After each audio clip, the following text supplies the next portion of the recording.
Di dalam zikir ini, kita belajar untuk berserah total pada Sang Ilahi. Kita belajar untuk berkomunikasi pada Sang Ilahi. Kita belajar untuk merindu Allah. Kita belajar untuk berada dalam pengaturan Sang Ilahi. Assalamualaikum warahmatullahi wabarakatuh. Selamat berbahagia sahabat. Tema di hari ini adalah cara menikmati zikir. Ini loh yang sebenarnya jurus yang amat sangat simple tetapi amat sangat powerful.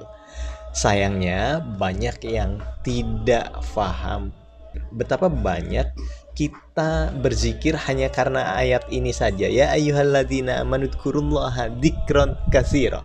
Wahai orang-orang yang beriman, zikirlah kamu sebanyak mungkin, sebanyak-banyaknya gitu ya. Dzikron katsira, sebanyak-banyaknya. Seperti apa zikirnya? Jika kita berzikir tentang Allah hanya sekedar Allah Allah Allah Allah Allah, capek.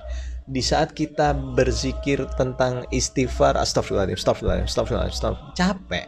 Di saat kita berzikir subhanallah, tetapi kita cuman subhanallah, capek. Jika kita berzikir apapun zikir kita menyebut asma Allah, tetapi tanpa didasari ilmu, tanpa didasari kefahaman, tanpa didasari kesadaran, akhirnya capek. Pikiran bawah sadar kita seakan-akan konslet gitu loh. Ini kamu ngapain sih? Kamu nyebut apa sih? Kok diulang-ulang, direpetisi berkali-kali tanpa ada maksud dan tujuan, atau maksud dan tujuannya tidak paham, tidak jelas gitu ya. Padahal di ayat yang lain, alladzina amanu wa tatmainul qulubuhum bidzikrillah. Ala bidzikrillahi tatmainul qulub. Orang-orang yang berzikir pada Allah itu jelas-jelas membawa hasil menenangkan hatinya, menenangkan jiwanya. Nah, pertanyaannya, zikir yang seperti apa? Kita bicara Kanjeng Nabi Muhammad Rasulullah SAW. Beliau berbicara zikir tentang istighfar misalkan. Beliau mengajarkan cuma 99 kali, tidak lebih. Itu berarti kita disuruh untuk berzikir dengan kesadaran, dengan kefahaman. Kita berzikir ini tidak hanya menyebut nama Allah, tetapi menyadari sifatnya, menyadari keesaannya, juga menyadari keberadaan Allah. Di saat kita sebut Allah, bergetar nggak hati kita? Nggak apa-apa. Tetapi kita harus paham dulu Allah di mana. Allah di sini saat ini kini. Nah, di saat kita berzikir dengan memahami Allah di sini saat ini kini, kita bisa bergetar. Duh Allah, ternyata Engkau maha dekat, maha membimbing, maha menyertai. Waduh, mantap jiwa. Jadi ayat di surat Ali Imran ayat 191, alladzina yadhkurunallaha qiyaman wa qu'udan wa 'ala junubihim wa yatafakkaruna fi khalqis samawati wal ard. Rabbana ma khalaqta hadza batila subhanaka faqina adzabannar. Kita dianjurkan di dalam Al-Qur'an berzikir saat berdiri, saat duduk, atau bahkan saat dalam keadaan berbaring, atau bahkan dalam keadaan apapun. Apa? Kita garis bawahi di sini, yaitu wa yatafakkaruna fi khalqis samawati wal ard. Jadi berzikir itu tidak melulu hanya menyebut atau mengucapkan asma Allah, tetapi memikirkan alam semesta ini juga berpikir Rabbana ma khalaqta hadza batila. Tetapi yang paling simpel sebenarnya begini loh zikir itu sahabat. Kita harus pahami dan sadari bahwa fadkuruni adkurukum washkuruli wala takfurun gitu ya. Berzikirlah kamu, sadarlah kamu tentang aku, maka aku akan menyadarimu. Itu berarti di saat kita memanggil nama Allah dengan penuh kerinduan, penuh kemesraan, maka Allah pun juga akan menyapa balik kita. Di saat kita memanggil Allah dengan penuh kerinduan, dengan penuh kerendahan hati, dengan penuh niat harmoni padanya. Ini yang mantap jiwa. Zikir kita akan jadi dahsyat, akan jadi sangat amat powerful.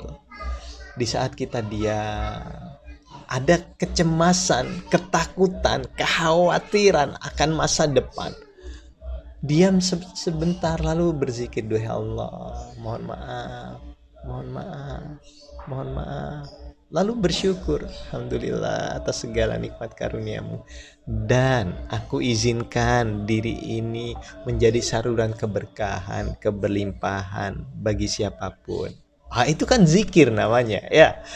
Jadi di saat Anda zikir di sini, yang saya maksud adalah apapun kondisi kita, sedang tidak punya uang, sedang banyak hutang, sedang tidak berlimpah, sedang sakit, sedang apapun kondisinya.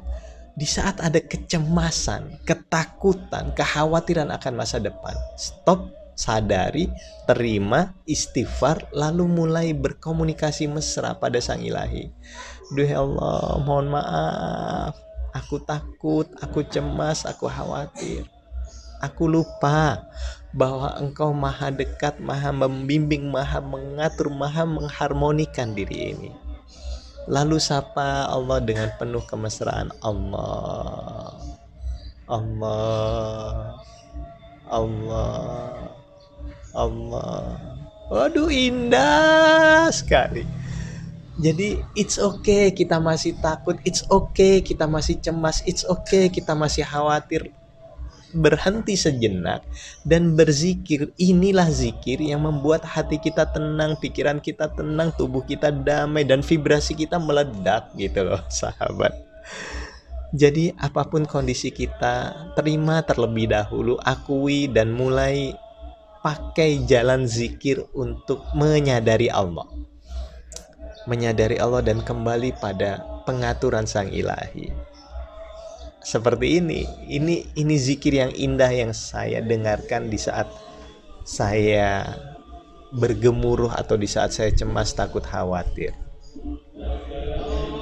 Aduh, sambil mendengarkan ini sahabat, saya sambil tenang, damai, sambil posisi diam, sambil tersenyum indah, menyadari Allah mengatur kehidupan saya.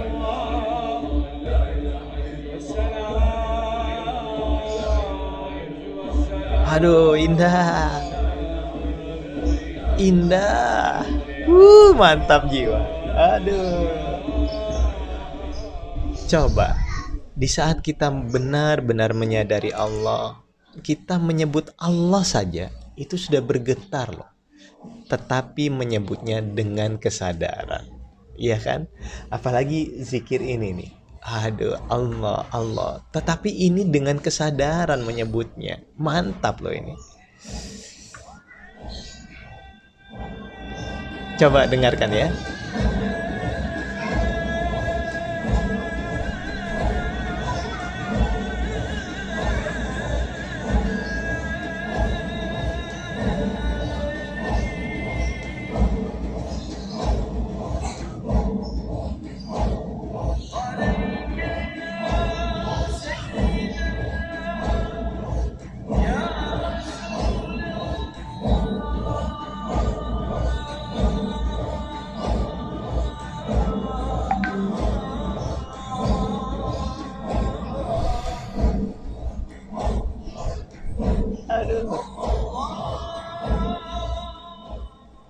Di dalam zikir ini kita belajar untuk berserah total pada Sang Ilahi. Kita belajar untuk berkomunikasi pada Sang Ilahi.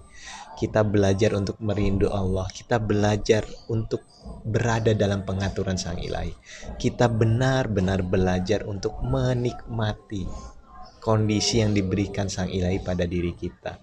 Dan kita belajar hidup penuh syukur dalam zikir yang kita lakukan. Sahabat, mari kita belajar untuk menikmati zikir kapanpun, dimanapun, saat apapun, dengan kesadaran Allah di sini, saat ini, kini. Allah selalu menyertai kita, membimbing kita, dan menuntun kita. Assalamualaikum warahmatullahi wabarakatuh. Barakallah, barakallah, barakallah. I love you all. Namaste.